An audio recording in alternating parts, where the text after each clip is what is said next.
Welcome back to One Winning Pod. No one wants to be here.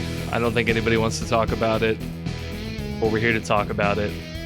The Ravens ended up losing 17-10 against the Chiefs in the AFC Championship game. My oh my, a lot of emotions, I think, going through all of our heads right now, certainly through mine. Just telling you guys beforehand, I know it was a weird show. Didn't really didn't really want to be here. Didn't really want to talk about it, but there is certainly a lot to talk about. Everyone as a fan of the Ravens right now are just left with more questions than answers. Asking themselves, what if a play went this way? What if things went another way or something like that? So we're here to talk about it. Get all of our emotions off our collective chests. How you guys doing right now? Lord, there's no other way to say it. I can't say I'm surprised by the outcome because Chiefs are the Chiefs. Like I said in the preview, like collectively, was this the worst Chiefs roster that the Ravens have faced in the past few seasons? Absolutely. But I mean, Patrick Mahomes, I think he proved this year that he is by himself in that tier one of NFL quarterbacks. Lamar Jackson, Josh Allen, the rest of them, they're in tier two. He's just above everyone else right now. And Andy Reid, man, a lot of the old guard is gone. Andy Reid's still there. John Harbaugh's still there. And Andy Reid, man, he still knows what he's doing. Frustrating, so much went well this year. So much went right. And it still wasn't enough. Still wasn't enough to reach the Super Bowl. So it's a bummer. It's a bummer of a loss. Good opponent, lost to a good opponent, but still really sucks knowing that, we had a team that was completely capable of winning the game. It just didn't turn out that way. Yeah, I think the worst part is, the part that gets me most annoyed is that we didn't get to see a good effort. And it's not that they weren't trying. I would never imply that. In fact, I think they were trying really hard, and that was half the problem. I think it just disappoints me. We knew they could play such a better game. And frankly, I don't think the Chiefs played that good of a game. But they did one thing right that I hope that this coaching staff and the players learn from. And that's that you just need to win the football game. You don't need to destroy them. I feel like they were trying to get gut punches. They were trying to quickly score. They were trying to not necessarily show off, but to make a message. And the Chiefs chose to play a football game where they would, they wanted to just win a game. And they did. They won by 7 points. It wasn't very convincing either. We had a lot of opportunities really close to make this game a lot closer than the turnovers happened. And that's unfortunate. And I really hope that going forward, Lamar Jackson, for instance, can feel like he's on the same tier as Mahomes, and he needs to just play his game. What got them there in the first place, Same thing with like Monken, for instance. Everyone's bashing Monken for the game plan, and I think I would love to hear from him because I'm just curious. Like, what did you see? Like, what was the rationale going into it to run so little? And I think that's the big thing going in is like I think they were trying really hard to win this game and forgot how they won games getting into, this game.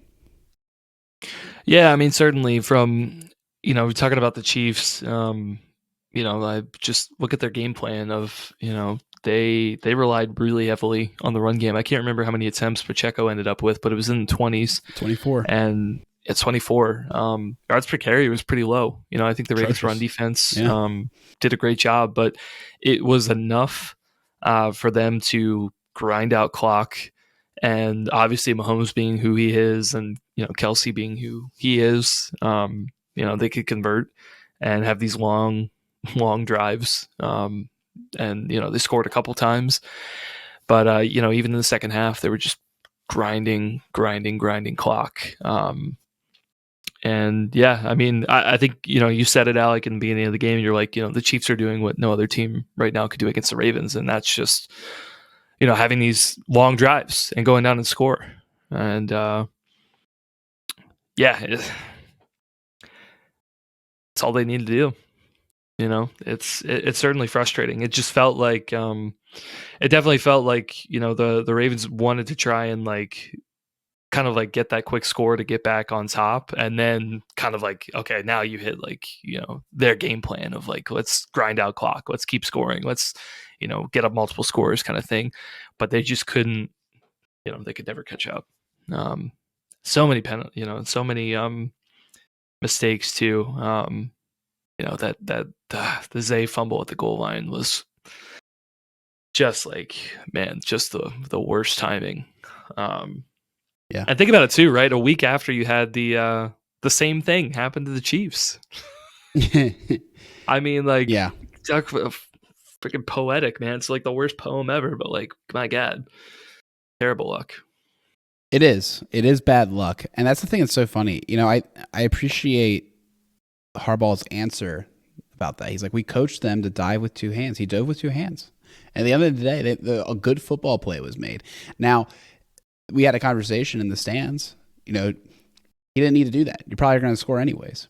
But that's not like how anyone's really programmed, right? Everyone's always programmed to go, you know, dive for the touchdown. Everyone's programmed to try to get the first down. They're trying to make the play. And I think he did it in a responsible manner that, you know, probably 9 times out of 10, 19 times out of 20, it just falls, you know, a yard short.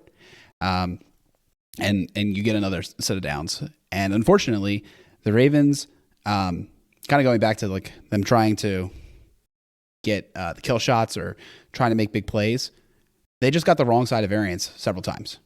One example is that Lamar got that strip sack because he was waiting an extra beat to try to get Bateman down the field. He could have taken what was underneath, but he was trying to get the kill shot, you know? And I don't necessarily, you know, that is kind of Lamar, right? Lamar will always hold the ball a little bit longer, trying to get that kill shot. And so many times we see that work out extremely well for him. But there are going to be times it doesn't. And when they all coalesce in one game, you're like, well rats, you know?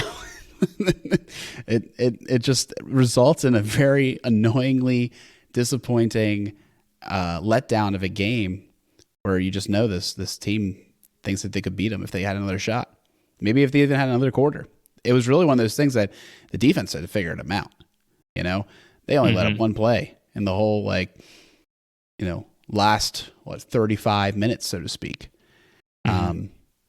You know, if they don't have that roughing penalty or unnecessary roughness or whatever it was, taunting after the game, you know, unsportsmanlike, whatever it was.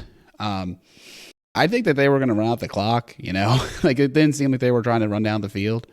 And they're like, oh, we got 15 yards. Maybe we can get in field goal range. Like, things like that, man, just really, really got us. And it's one of those things we said with the Titans game. And I really do feel that way with the Chiefs. I think that's why we were so confident going into the game. It's like, if you play this guys in a series, you probably win the series pretty confidently. Because you have a one-time thing, you know, you let up 2 touchdowns quick, and then you never do it again. Well, you know, normally 17 points is not much for this offense to overcome, but you know, that's probably more points than you give up again. You know, just like they didn't give up that many points, all things considered, and they could have maybe even saved one. It took literally Herculean efforts by 2 of the best players ever played their position, of Mahomes and Kelsey, who played out of their minds those first 2 drives. I was like, wow, like that's impressive to do that, you know. And they had no other help. So I mean, we kind of like, I think we called it pretty darn well. Offensively, we had no idea that would be this poor of a performance, but defensively, I think we were kind of on the money. You know, they're able to stop them.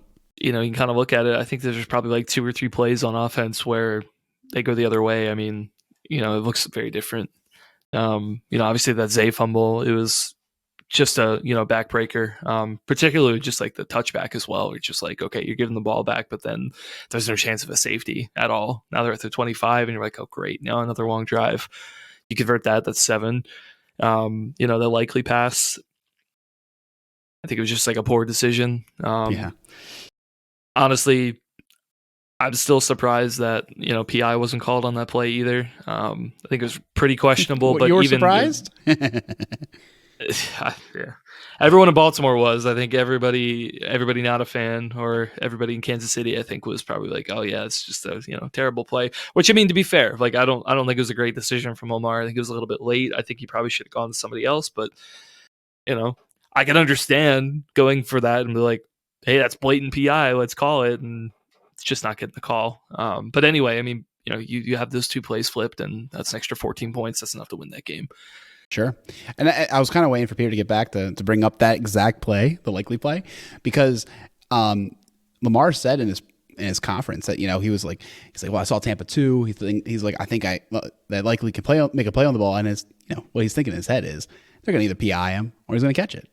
Like that's what was gonna happen, and he didn't get the penalty. And my whole thing, like, we knew going in about these officiators, and we knew going in that, like, no matter how you look at it, that there's always a ref that's going to be like that in a simulation, or that, this guy is anti-calling things. We saw it pretty early on that you might not get calls. Even though you're at home, you might not get calls. So I think that was one of those things where it maybe wasn't the best game to try and throw a ball where you're hoping to get a call, or that's one of the outcomes that leads to like positive EV for why you're doing it. So like it's just frustrating, and I think what's really hard is with these conversations about calls and stuff is it frequently sounds like sour grapes. Losers always talk about it, and I really would love to change that narrative. I would love to talk about it when you win and you get good calls too. And really, I think I would love this to happen. The NFL never will do it, but I would love if they would consider why certain penalties exist in the game that are called so like they have a lot of penalties that they don't call with enough consistency. And I would say, do some of these need to exist if you're not going to call them consistently? You can have rules and things that you don't want players to do or whatever, but if you're not going to be able to call it consistently, then it drives, it's maddening for fan bases. I think, for instance, I think taunting is ridiculous. Like, you have these guys smelling salts on the sideline, jacked up, ready to tackle people, and you want them to be like, how you do, sir, after the play. And it's just like, I think taunting would be great in the sport. I don't understand why it's a penalty. I never have. It's not new. Anyone who's listened to the show long enough will know that. I love a taunt. And it blows my mind because it's so inconsistently called. You get one guy who does it, Kelsey, all game long, Pacheco, all game long, and they don't get called for it. But they twist the knob on you guys, and then you get called. And maybe that's a part of the game. Maybe it's a meta part of the game. Yeah, you could say that. But do we want it to be a meta part of the game? Do we want taunting, something that's not even a play on the field, to be a meta part of the game? I think that's a question that should be asked.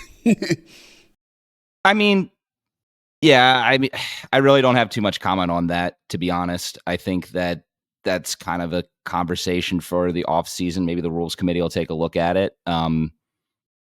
Taunting in general, I guess, is kind of a nebulous thing. It's kind of vague in the rules. But I think that the point of having that in there is just, to keep the game from getting out of hand, I guess. But you got to know the rule, right? You got to know what the rule is, whether or not you agree with it. And, Zay made that mistake. It was a rookie mistake.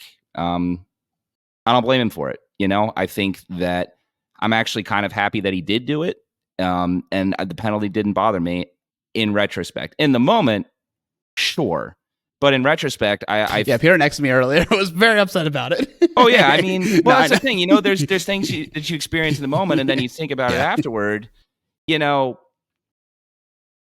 I don't know if Zay's reaction, like, quote unquote, made Snead try and knock the ball out harder. I mean, I think I saw that take. I think that Snead would have tried to knock the ball out regardless. I think he wanted to cause a fumble. He wanted to stop a touchdown. But what I think was good with Flowers there was, he was pushing back. He was like, hey, look, you guys are getting in our face. Look, I made a play. Granted, you made a play where no one was within 30 yards of you, but still, I think that he had that dog in him, and he showed like, look, I'm a rookie here, but I'm not gonna take it. And I think the Chiefs offense was doing the same thing to the defense. The defense, a little more of a veteran group. I think they had a much more calculated, a better prepared counterpunch to that aspect of the Chiefs game yesterday.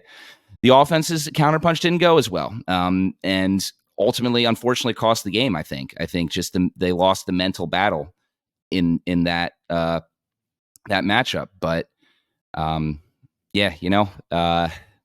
good for Zay for fighting. That's all I can say about that. Yeah, it's really interesting. I think just in the mental battle of this game, it was chippy, no doubt about it.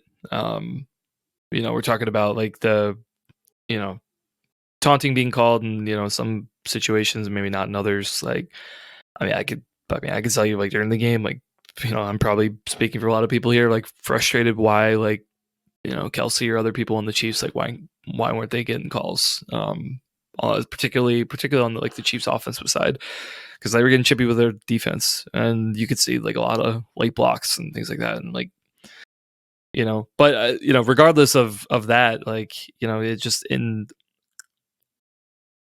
I feel like if the Ravens were truly locked in, I feel like that had to have been something you have to go into, like, knowing like your opponent's been here.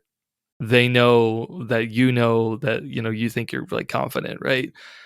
I feel like I don't know. I feel like they just weren't prepared for what the Chiefs were going to try and do with them, because they were like, it's like the Heinz Ward, like they were doing that and trying to just get under your skin the whole game, and it's a little disappointing that they didn't seem ready for it, or they just lost their cool in some situations. And to be clear, it wasn't all players. I certainly think some of them were even keeled the whole game, but there were enough of them where it kind of mattered. I think the Zay one was there. I think the Van Noy, I think he was probably the most disappointing of getting that that call on him, the unsportsmanlike conduct. It's a little frustrating. He's a vet player. You kind of think that he's been there, he's been in that situation, but it was certainly frustrating. It's something that you really wish, like, even though we have young players on this team, we got a lot of vets. Like, I just would have hoped that would have been enough to really get prepared for that. He's just used to winning Super Bowls with the Patriots. They always got calls. Like, you can't blame him, right? Again, like, look, man. Yeah, look, man. Like, the players are more welcome to do anything. Like, I'm not going to be in that situation. Like, shoot, like, like, I don't know what I would do in a game like for that. Like, I'm sure I'd do something stupid, but I get it. But let's talk about I think kind of like how we got in that position. I feel like the Chiefs definitely started early, and you knew that they were going to have these long extended drives. And, we kind of talked a little bit earlier about how, the Ravens felt like, it felt like to us that the Ravens were trying to find that quick counterpunch to kind of, okay, let's tie the game up, let's get ahead. And then they can kind of start getting into, quote unquote, their game plan kind of thing. One thing that really hurt, I think a lot of people were talking about, that I think we're just going to have to address right here, right now. Run game. Where was it? The Ravens, obviously, they passed a lot. They're leaning a lot on the pass game. Run game, not so much. Was it too early to abandon the run, even though they were down early? Or would we have expected them to lean a little bit more on it? I'd argue they never abandoned the run. They never started in the first place. They ran 25% of plays, but if you take out the scrambles, they only ran for what would that be? 16% or so of the plays, which feels like not enough when A, you're the best rushing attack in the league. B, they don't have a good rush defense. C, you have a prolific quarterback that, like, if you want to keep him involved in the game, you can run him. And lastly, I truly do think this is why they never got into rhythm.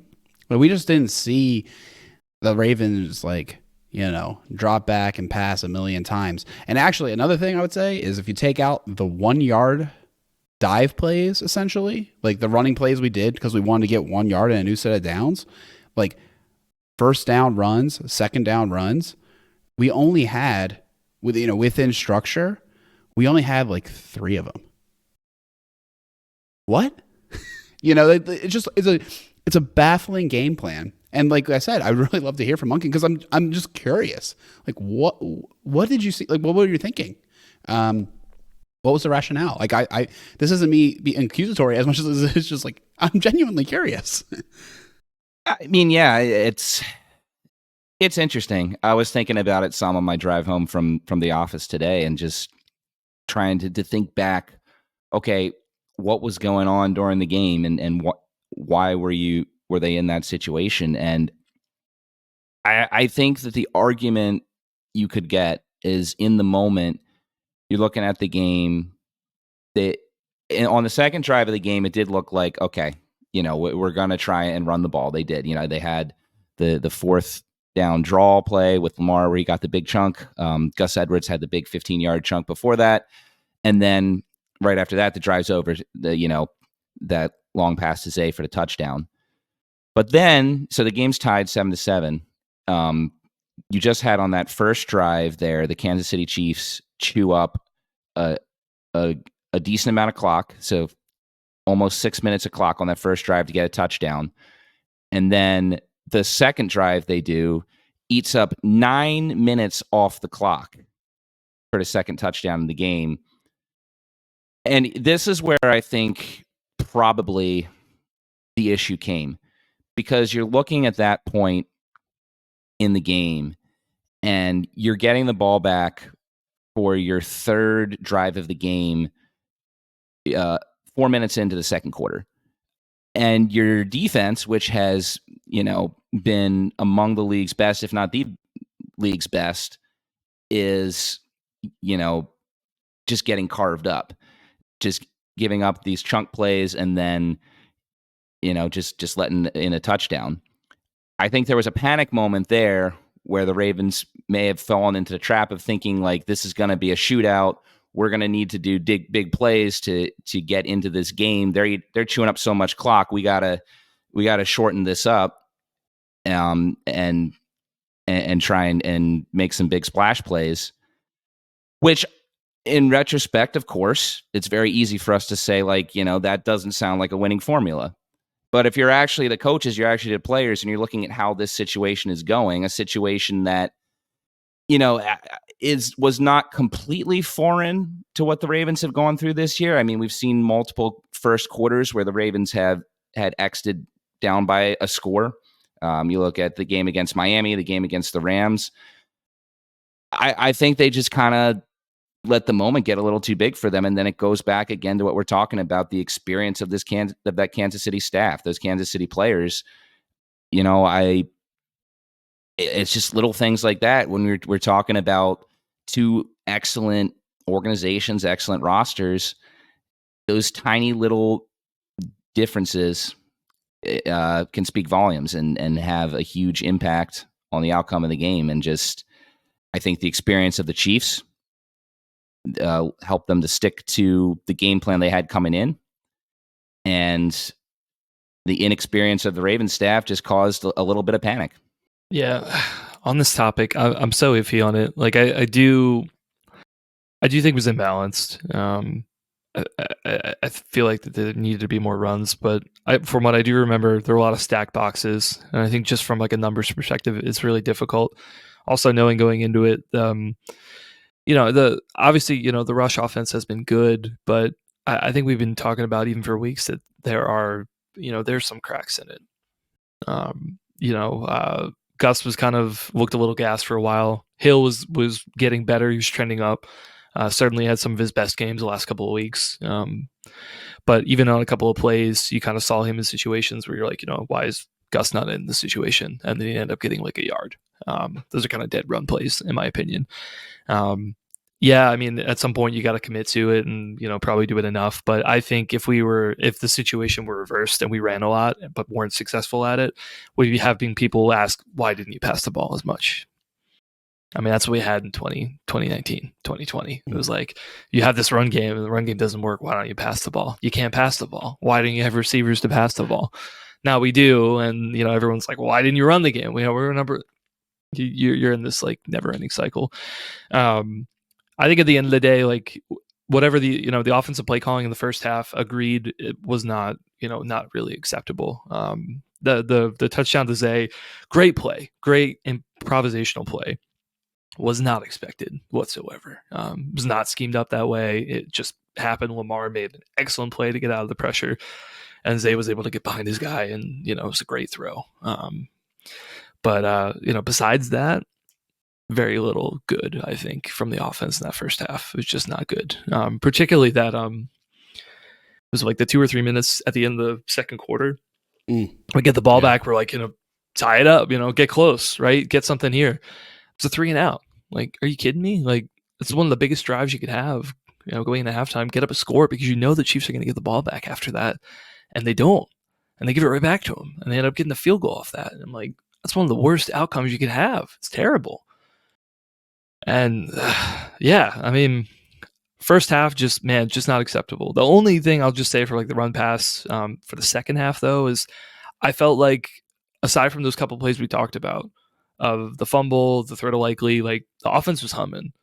Whatever adjustments that they had, they figured out in the pass game were working. And so at that point, I don't mind it. Like, I think that we did enough to be able to get back into that game and probably win it if you take those 2 plays and they swing the other way. Certainly if we had been up or, tied at any point, we could throw more runs in there. Like, I would have loved that option too.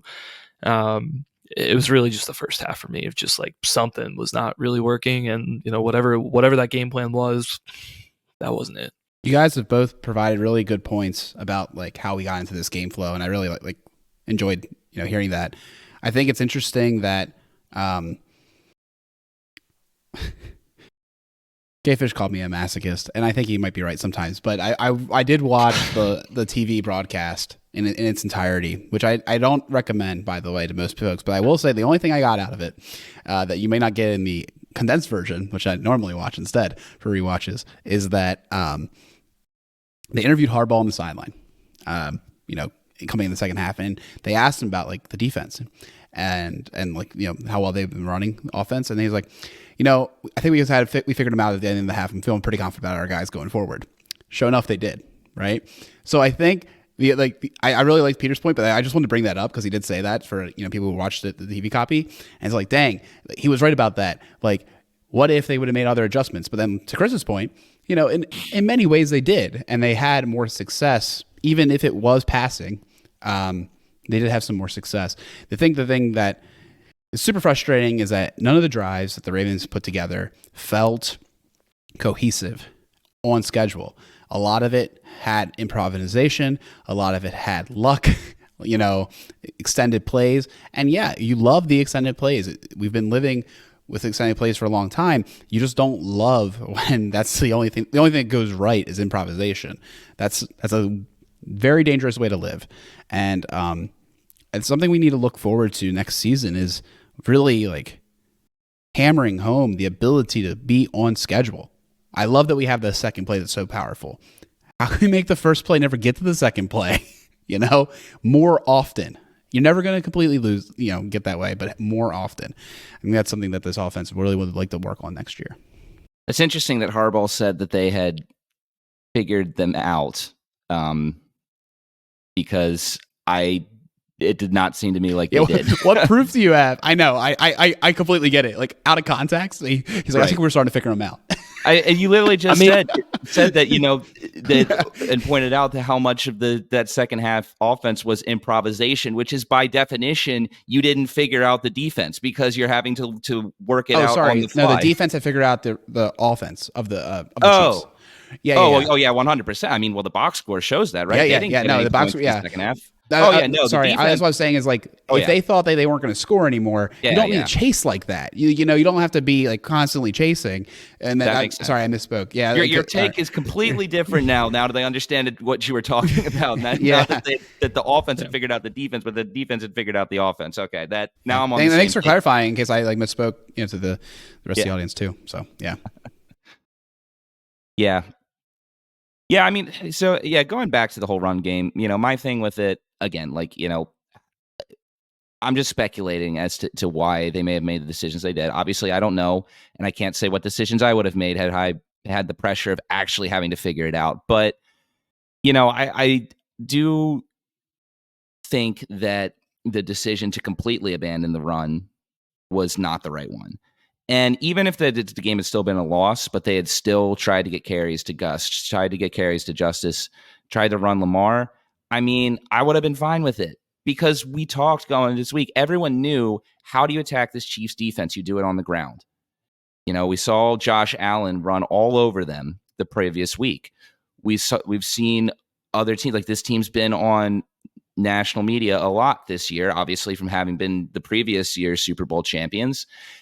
Teams that had so much, you know, success running the ball there. And, you know, we stopped running, and yet some of the pass plays you're running, you're still running play action. Why are we running play action? That's not fooling anyone.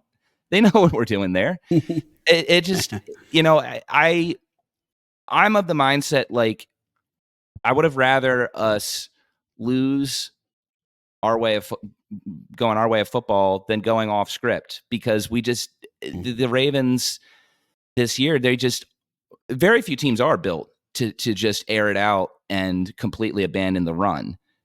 You know, a reduction in the amount of time of run plays you call, sure. Yeah. I mean, that it makes logical sense if you're trying to get ahead, you know, and you're battling the clock, which is what they were doing because of the long extended drives the Chiefs were doing. But yeah, completely abandoning Gus, completely abandoning Hill. I mean, that's another reason you look at how the Chiefs won this game. The Chiefs did not run effectively. They averaged 2.8 yards per carry in this game. Their long run was even shorter than the Texans' long run last week. But just continuing to do it, just continuing to pound the ball and to keep at it, I think helped their offense stay balanced and stay on track. I would have liked to seen that with the Ravens. Again, I don't know if that changes the outcome as far as who won or who lost, but we could at least said, like, look, that was something they tried. It looked good going into the game. It didn't work, you know, but yeah, I think we are. One thing you said, Peter, that like resonated with me is that the Ravens didn't dictate the game plan. They let the Chiefs tell them how to play. I think, you know, preemptively. And frankly, it's funny because they literally try to do that to every team, right? The Ravens defense is like, you can stop the run first. Then you can like really attack the pass. Well, what did they do? They didn't even try to run. Like, frankly, I don't think we could have said, like I said, I don't know if we could say that they stopped the run. We don't have enough data to say one way or the other if they stopped the run. We just didn't run. So, and then it makes you one-dimensional. Like you were saying, Peter, they know what's coming. And that changes everything. Changes the way you play. And there's been conversation if Lamar was checking out of things, you know, checking out of runs into passes. And I think I saw it once for sure. I don't know, man. I don't know. Like, I wouldn't call that, I wouldn't say that, particularly after listening to Justice Hill's very short interview and during locker cleanout. They asked him about the run plays. Like, he's like, I mean, we were running the plays that were called, you know, that's what he said. So he's like, that's just the way the game went. It wasn't, yeah. So who knows? Anyways, big sad. Yeah. I mean, I think that does lead into a topic I want to bring up that doesn't really bring me terribly great, you know, joy to bring up, but I think a big albatross that is over this year is that once again, we have questions about Lamar Jackson in the postseason. And to be clear, this year, Lamar played the best postseason that he has. Obviously, he had that incredible game against Houston. And, you know, it was not a good game by any stretch of the imagination yesterday. But he at least looked calmer, and I think that while we can still fault him for letting the emotion of the game dictate some of his plays, I still think it was an improvement over the game against Tennessee or the game against Buffalo, right? But there's still clearly some extra step he needs to take. Exiting this game, there's a lot of comparisons to 2011, and I don't really want to play that game. I don't think it's fair to Joe Flacco. I don't think it's fair to Lamar Jackson. But in that game, like we saw that game, Joe Flacco turn into the playoff quarterback. He made the throw that should have sent the Ravens to the Super Bowl. Didn't work out. Evans dropped it, obviously. There was a failed pass the next play, missed field goal. But then from that moment on, Flacco was good in the playoffs. He hadn't been very good in the playoffs before that. He had Ed Reed publicly call him out after a win against Houston the previous week. He needed to finally get that it. And I think we're still waiting for Lamar to be that quarterback consistently that we know he can be in the playoffs. Even against Houston, there were it took him to the second half, right? I mean, the first half was not very good. I have no doubt in my mind Lamar Jackson is completely capable of taking this team to a Super Bowl someday. And admittedly, this was a hard matchup. We talked about, at least I talked about, the fact that this Chiefs defense was being overlooked by a lot of people, that they, despite the fact not having really well-known names, that they were as good a unit as us, as San Francisco, as the top, units in this league. So let's not act like Lamar choked against, like, say, the Tennessee Titans defense of this year. This was a really, really good defense that he struggled against. But still, there's just still something that he needs to overcome, I think, to really get there. And in fairness to him, there's a lot of young quarterbacks around where he is right now who are trying to find that. Josh Allen's trying to find that, right? Trevor Lawrence is trying to find that. Justin Herbert, in that sense, he's not, too far off from the rest of the league. I mean, Brock Purdy's going to be in the Super Bowl, and while he played well against the Lions, I mean, his supporting cast stepped up for him. Lamar didn't have that. So I don't know. It really gives me no pleasure to bring that up as someone who is in Lamar's corner and, is not too happy to see, some of the BS narratives that have been in the national media kind of resurface after this game. But, he's got to, there's still something he's got to do to take the next step. I don't quite know what it is. Here's my suggestion. I think we kind of talked about it at the top, but I think we need to have a little bit better coaching around Lamar. Not saying that our coaches aren't good enough, but we know he can play that game. And I don't know if we were giving him the proper scaffolding support to play his best game in that moment, where I was saying before, he's always going for the kill shot. And he wants to win, not necessarily big, but he plays, high risk poker, so to speak. And he'll sit in the pocket, he'll wait and get the extra throw. And I wonder if it's important to talk about just winning the game. Like Lamar, just win the game. You don't need to be a hero in doing it. You just need to win it. And it changes some of the small things you do throughout the game. And sometimes maybe against an opponent like the Chiefs, who've been there so much and have so much experience. And I really do think that showed so well very quickly that you need to just get the small stuff right and everything will work out. If you do, good process will lead to good results most of the time. Just do that. And I think a little bit we didn't give him the scaffolding, the support to not have him have to be a hero. With how we were structuring things. And we have a lot of really good players this time around. Maybe we're a little bit banged up. Everyone is at the end of the year. Maybe some things went the wrong way. But I do really think Lamar is still that guy. I truly don't think, there's a lot of concern going into the next year. Like, oh my gosh, we're going to lose so many snaps. I'm not concerned. I'm not concerned because the core of this team, Lamar Jackson, Roquan Smith, Kyle Hamilton, these are the kind of guys that, like, when you have them, both sides of the ball can succeed. And I do think will succeed. And then they might be good enough. And you never know what other surprises you might have. And if they stay healthy and they get to the dance and they put together some good games and good game plans, you're going to be in the Super Bowl. It doesn't take much. It's only a couple games. So to me, that's the thing. I think we got what we need. And we're going to be a good team for many years. And it's just a matter of, like, yeah, it kind of goes to my optimism thing. Like, we had the team this year and it sinks because we didn't do it. But this happens all the time. And guess what? In those stories where the best teams don't win the Super Bowl, there's a team that wasn't as good that does. And we're going to see that this year. And hopefully the Ravens can be that team one day. Like, they don't now always have to be the best team in the league to win the Super Bowl.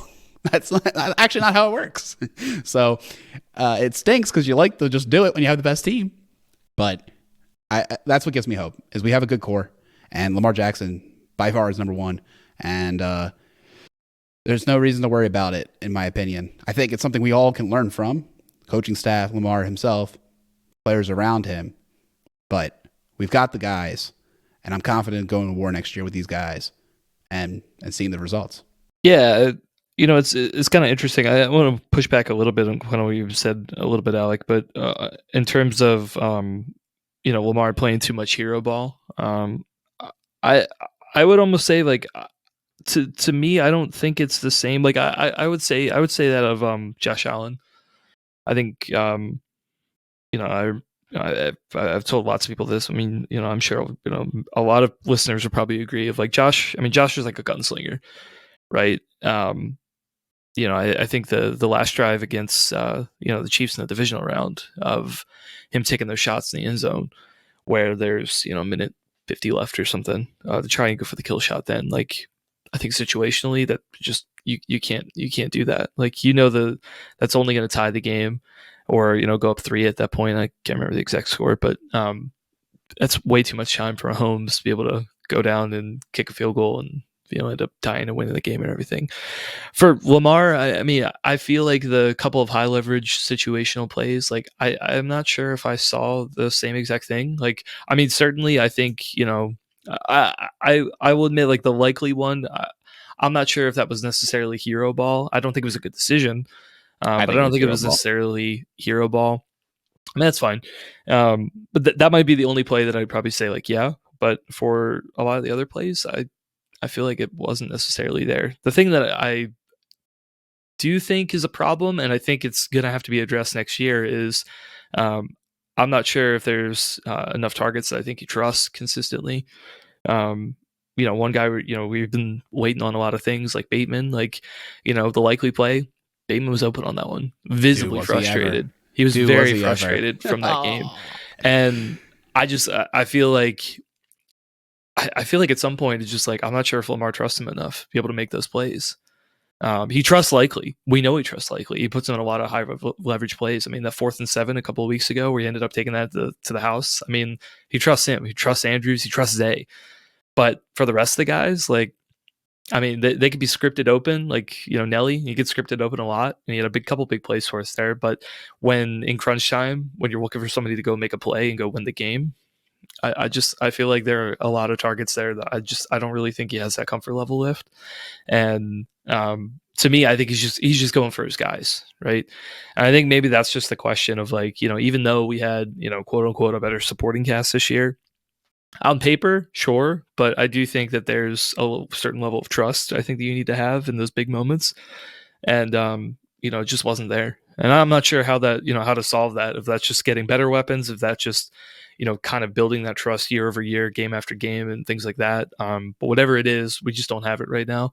I think we might have the guys to do it, and like you said, like, I agree that I think if you have a core of guys, I think you can accomplish it. But it wasn't good enough. Certainly wasn't good enough this game. It's crazy. The target discussion, is one that is going to be a tough one. It's going to be a tough one because we know we're continuing to figure out how to get guys to come here, vet guys to come here and play in such a run heavy offense. maybe we'll get a bunch of free agent offers, from guys wanting to come here now that after they saw this game. They're like, oh man, Baltimore's all about passing now. Let's go there. We're going to get all the targets. They're like, oh, I could have caught that ball. But I kid, of course. But it's crazy because we went into this season and there was such high expectations for this receiving group. The talk was this is the best group of receivers that we've given Lamar, and it was. But it still wasn't enough, and they still didn't perform how we thought they would. Yet it was still collectively the best group of targets that he's had in his career to date. How about that? Right, yeah. I mean, look, there's some things that are going well. I mean, obviously, Mark Andrews, he gets healthy. Hopefully, he didn't set himself back at all by playing in that game. But he's healthy. He's obviously a reliable guy, really helpful on third down. I think that he was a guy that could have really helped the offense if they were going to pass a ton, if he'd been in there more. He caught a couple targets, but his body wasn't physically ready to do more, I'm assuming. Makes sense. I mean, it's impressive he was even out there at all. Zay Flowers looks like he was a home run with a first-round pick. Look at that. We finally got a receiver in the first round. So you got those two guys, but I think that the cast outside of them, there's a lot of questions. I think you got to get someone better than Odell as your vet receiver, but are you going to be able to? I mean, since Steve Smith, the vet receiver route really hasn't worked out terribly well for the Ravens. I mean, you did have one season of Mike Wallace, but that's the best you can say. Aguilar was exactly what we thought he would be. I think that he was fine as a number 4, but yeah, we talked about a guy like Bateman. Was it his fault? Was it coaching? I'm not sure. But the bottom line is the end result was not what anyone wanted, right? I'm sure it wasn't what Bateman wanted. It wasn't what we wanted as a fan base. There's a lot we could talk about there, but to put it short and concise, he just wasn't a guy that ended up being a part of this offense we would have liked. And I mean, if he was what we expected, I think he would have been a huge guy we could have relied on in a comeback effort there. So again, is that coaching? Is that the player? I don't know. I don't know if we have enough access into that to say for certain, but yeah, I mean, look, a quarterback does need to elevate the play of his targets. Absolutely. But also the targets need to be players capable of elevating, right? So it goes both ways. And once again, I think we're going to go into an offseason where we have some more questions about who they're going to surround Lamar with. And then I guess one other topic on that, which I'm sure Alec would love to talk about, making use of the targets that we do have. Where's the 2 tight end sets? Where's the 2 tight end sets? You got multiple tight ends you can catch. Yeah, I mean, I think that's great for next year. I think Mark just didn't have the snaps in him. That's okay. I'm not talking about that game. We're talking about all year. Oh, I mean, yeah. Oh, sure. Yeah, sure. No, yeah, and I think that's a wrinkle too. It seems like Monken will be able to stick around. Hope that's the case, because man, year 2 under this offense, another year to like really get it under everyone. Everyone have a good understanding and be able to build on it. I think that's huge, man. I really do think this offense can fly next year, and it all will start if they can figure out a way to get this trust with Bateman. Only 1 year left in his contract. Frankly, very unclear future for him in general across the league. Is he going to be a guy that people want to sign to their team, or is he'll be in the league, don't get me wrong, but is he going to be like a priority signing or a guy that kind of gets filled in like an Aguilar, who then maybe does perform, above expectation, but like just is put into a situation where he's not going to get the opportunity per se, unless there's an injury, to show off what he can really do. It's going to be a real make or break year for him. I think if I were the Ravens and I was trying to make next year real good, maybe you try to get a guy like Mike Evans on a multi-year contract, right, to finish his career in Baltimore. And then if you get anything out of Bateman, that's surplus. But with those guys, you think to yourself like, "Ooh, that's really good," and that gives you that like a trust factor. Because like I said, man, Lamar is all about trust. He's like, and who does he trust? He trusts dogs, So you need to be a dog, and you need to have that trust. And for whatever reason, Bateman hasn't been that guy for him yet. And we all on this pod, I think I like Bateman a lot. At various points, I'm still like him. I just want to see him succeed so bad because I really do. Like, it stinks to watch him on film like do good stuff all the time. And Zay even talked about it. Zay Flowers said, if Bateman stays healthy, like, he could be a great X receiver in this league. He's like convinced he runs great routes. He has great speed. And it's like, yeah, that's what I've been saying, man. Like, what? But he never gets the ball. So it's all something to figure out from all levels, coaching, players, and Lamar. Figure out how he can get that. Part of me sometimes wonders: is it Lamar that's the problem with getting an extra receiver involved? Right? Like, at the end of the day, like, he's a big component to it. And like I said, I think he's a big loyalty guy, and that can get people really far in their careers in general. But like, it can burn you too. That's all you've got. Yeah. Yeah. I mean, it's a great question. I feel like maybe it's part of it. He certainly likes to, go to his guys. Part of me also, kudos to the Chiefs defense, though. I do think that their pass rush was as advertised, given our tackles fits. And, kind of talking about this offense and, why the pass game wasn't successful in certain points. I mean, look, I think they tried a lot. I mean, they tried a lot of the short passing game, particularly in that first half. They just couldn't do it. Chiefs outside linebackers were tipping passes, all over the place. And they were trying to, like, that's the formula, right? When you have a pass rush that's so dangerous, right? There's two ways you can try to beat it with these short screens and short passes, get the ball out quickly, force them to go back, or a run game, which, to be clear, we kind of already talked about, but whether they should have gone the run game or the short pass game doesn't really matter. The point is they tried something, didn't really work. They tried the deep passing game more later. That also was questionable, right? Sometimes it worked, sometimes it didn't. Pressure got to Lamar. So, you want him to be able to see a lot of these targets more downfield and have the time to be able to make the throws. But you gotta have the time, and two, you gotta be able to see the guy doing it. You gotta pull the trigger and then do it. And I feel like at the end of the day that it's not all one thing, but you could see little pieces of like the cracks in the armor, so to speak, of, we've known our tackle situation has been iffy. Even, the guard situation has been a little bit iffy. Zeitler hasn't been the same guy. Simpson, just okay. And, there are certain parts where, protection will break down, and Lamar's got to, quote unquote, play the hero ball, or, extend the play to be able to make something happen. If you have a really good pass rush, one that's really disciplined, you can start to affect that. And sometimes you can get to Lamar. Sometimes you won't be able to escape. You saw the Chiefs do that a little bit. So, yeah. And then, if he does escape, he's got to find a guy that he trusts to be able to make that throw, and then hopefully complete it. Right. So there are a lot of little things, I think of why, things went wrong. I feel like if you could be surprised of the outcome, but if you look at like what went wrong and like look at the why it went wrong, you could see like, okay, that was a problem here, like that was a problem there. Like, I don't really think it was too much of a surprise. Like, you could see all the weaknesses over the course of the season in this game. It just happened to hit, all of them, happened to hit. And part of it was on us with game plan, but Chiefs defense too. Like, I mean, I think they were good. I think they were as advertised. I think we could have put things together, but just those couple plays, man, just couldn't finish. And that's what that's what Lamar said.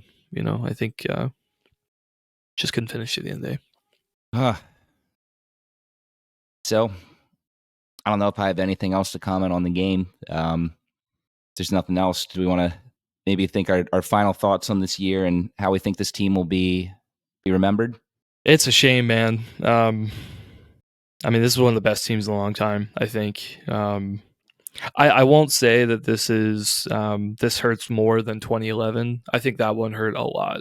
I think probably also just like in our time, we were a lot younger. I think things hit a lot different. That game certainly changed how I was a fan. I realized like I could not, like, I mean, I love the Ravens, don't get me wrong. I still do love them, but I think that was a game where I was like, I really need to address my relationship with football because this sucks. Like I have a very hard time dealing with it. This one sucks. Almost as much. Just knowing the success we had, the mindset of the players. Like everyone said, like everyone seemed locked in. Like, it seemed like we had the right mix of confidence and skill and everything, and just knowing like where the rest of the league was at. It was like this was it. This was ours. This was ours to take. Just take it. And like we know that we could do it. And to come up short, I mean it's freaking brutal, man. Because I mean you just don't know. You don't know when the next time it's gonna happen. I get that. I understand. I don't know when it was for me that I had to change my relationship, but it did happen. As far as going with the ebbs and flows of the team, and I think it was a little bit more later in my life than you, Chris. So I applaud your maturity there to be able to figure that out. But I think the thing I want to run back just a little bit about Lamar, but kind of like to that maturity thing, is that one of the reasons I think Lamar is not a quarterback, like, he has losses in his past in the playoffs, and he got another one yesterday. The thing that I love is that he came, how he responded, like he came back in that press conference, and I saw a different leader than I've ever seen out of Lamar. And I thought to myself, we got our dude, man. You know what I mean? Like, I didn't think we have our dude. But I was like, this guy can lead us back. He'll get us back. I truly believe it. And that's why like it kills me that there's this narrative, it's the people who watched the game and immediately turned it off, or immediately changed channels and didn't think about it anymore. And that's fine. The national media will absolutely do that. They always do. But I think for me as a fan and someone who's like, committed to the Ravens, I see a guy that's going to get us back. And this one stinks. Like I already said my piece of optimism, so I won't repeat myself, but we had the team this year, and we had a lot of guys we're never going to see on this team again, unfortunately, who were really cool, and I wanted to win them a ship, Like, I mean, man, there's so many people who've been with us, that have been a part of the success story of the last 5 years, in different amounts, that might not be on the team next year, that aren't going to be on the team next year. They might not even play another down in their career. No super clear retiree guys, but they might exist. Even Clowney mentioned like he thinks he can do it, but he also might not do it again, So that's what's gutting to me. I'm just a fan. As long as I'm alive, I'll watch this team. But these guys have a limited career, and I feel worse for them.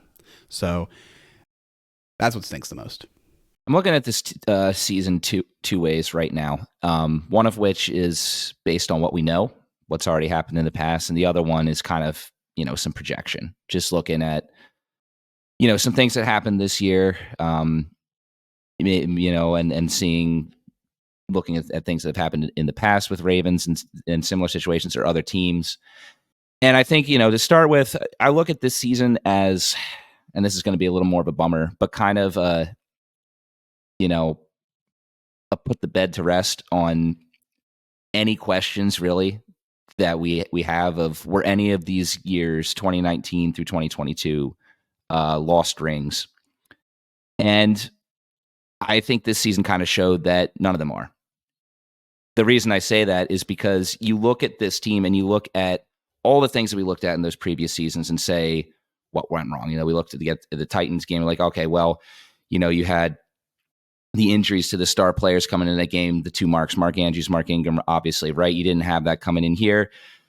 And you had the years where we had no running backs, no running backs to replace the injured guys. You had that this year. You had the years where we didn't have depth guys in the secondary, and that was the reason why the team fell apart. We had that this year. You had the years where Lamar wasn't even healthy, and we had that this year. The years where we had to go on the road, we were at home. Pretty much everything that you could say and point as an excuse to why it didn't work out any of those years, 2019 through 2022, happened this year. Like everything broke our way. Unfortunately, it wasn't enough. in my mind, that tells me that we know for certain. To me, I'm not saying that other people have to have this opinion, but to me, it shows to me that the team those years was not going to be ready to upset the Chiefs or whoever was the top there. It just wasn't quite ready. So that's a depressing way to look at this season. But I think looking forward, I think there's a very strong possibility we look back at this season and see that this was the season that unlocked. I don't know if I'd go so far as to say the dynasty, but unlocked the success that we're looking for. Future Super Bowl appearances, hopefully multiple future Super Bowl wins. And the reason I say that is because 2021 and 2022, I think, stunted Lamar's growth in his career simply because of the fact that he was not able to play in those meaningful games in December in the postseason. And we almost certainly would have gotten into the postseason in both those years, given where we were and how many games were lost after he went out. And just, I think with anyone, any NFL player, any sports player, the more exposure they get to the postseason, eventually it's going to click. I mean, there's some guys Patrick Mahomes, I think, is an anomaly. I think he's an anomaly that he's been able to go in there and immediately have success in the postseason. You look at a lot of the greats. Tom Brady was carried by the defense during the first years of the dynasty. Very few of the games he played in the postseason were won because of him. Peyton Manning, it took him till year 6 of his career just to win a playoff game. And he didn't get to his first Super Bowl till he was 30, right? You look at other guys, Drew Brees, it took him multiple postseasons to be able to get the Saints to the postseason. I think it was the first postseason with the Saints that he got there, I think. No, it wasn't. Never mind. Yeah, it took him multiple postseasons. I mean, Aaron Rodgers, Ben Roethlisberger, again, early success in his career, he got there because of the running game and defense. Later on in his career, he got himself there. I think that this was an incredible learning experience, this AFC Championship game for Lamar Jackson.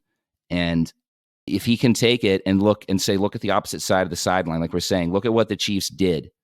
Look what we did. That's the blueprint. That's the blueprint for what you have to do, what this team has to do to take the title of AFC bully from them. Because that's the site. Kansas City has proven that they are the top dog. It's not Cincinnati. It's not Buffalo. It's Kansas City. That's the team you got to unseat. And look, there's going to be roster turnover, but they've rebuilt this defense year in and year out. If they lose vets, they're going to rebuild it. Maybe it takes a season or two, but they'll rebuild it. Zay is going to continue to improve. You still got Andrews there. Got to figure out the offensive line, but look, I think that there's a lot here that can be built on. And of course, I don't know for certain, but it just looks to me like this year, I think there's going to be a lot of good lessons learned, and the exposure to the AFC Championship game was huge for this team, and we're just going to see what goes from there.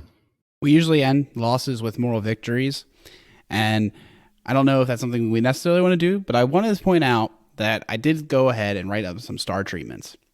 And the thing that makes me excited, kind of to go with what you were saying there, Peter, is that every person I wrote down, except for my joke about Ronnie waving the Maryland flag, are cornerstone players I mentioned earlier that I think are the reason this team will have success for years to come. Lamar had a crazy play where he passed it to himself. Zay, for the mistakes that he made as a rookie, shined the brightest of anyone else on the offense, and he looks like a bona fide hit. Roquan, super cerebral, lots of tackles, but that play where he reset to a 1st and 10 instead of a 1st and 5 in a critical scenario. And what I found out, like, personal fouls can't get overturned. Like, maybe he had to be extra aggro about it. Like they got he didn't get ejected. Like, that was super cerebral. Great play. Maybe someone was telling him in his headset, but I don't think so. Because unless they said it earlier, because they do cut off comms. And then, Hamilton, man, like, was all over the field, like, just absolutely dominated. There's a sequence of 4 plays he dominated. So yeah, just these guys are what are going to be huge parts going into the future seasons. And there's people I didn't mention. Mark Andrews healthy, Boom, that's another guy. There's going to be a lot of really good players, cornerstone players that can carry this team through the turnover. And maybe you don't lose as many people as you think, Cap works in mysterious ways. They might figure things out. But that's what I think, another piece of optimism, another piece of hope going forward. But, man, so well put, Peter. I really like both sides of that coin that you presented. Hope I'm right. That's all I can say. Last thing I want to say about this, we're all down on this season now, right now. I think as time passes, we'll look back on it more fondly. Of course, it's always a sting when it ends in disappointment, but just got to credit these guys for fighting so hard this year. I mean, and even in this game that was a loss where there were mistakes, I think everyone's effort was on full display. This team never quit at any point, except for maybe the second half of that Cleveland game. But aside from that, they fought tooth and nail, gave us a heck of a season to watch and just lose ourselves in this year. And yeah, man, I think as a fan, I just want to say thank you to the Ravens, who very likely are not listening to this, but you know what? You guys fought, and it was a great year. And one of these years coming up, it'll all work out. Was really great too. Just again, not the outcome we wanted, but it was really great to have championship football at the bank, though. I thought it was a great atmosphere. Obviously, we could have completed the comeback; it would have been even more incredible. But it was rocking. It was loud. I think it was a great environment. So I hope it might be able to come back. Obviously we talked about Chiefs being the top dogs. It certainly seems that way right now, man.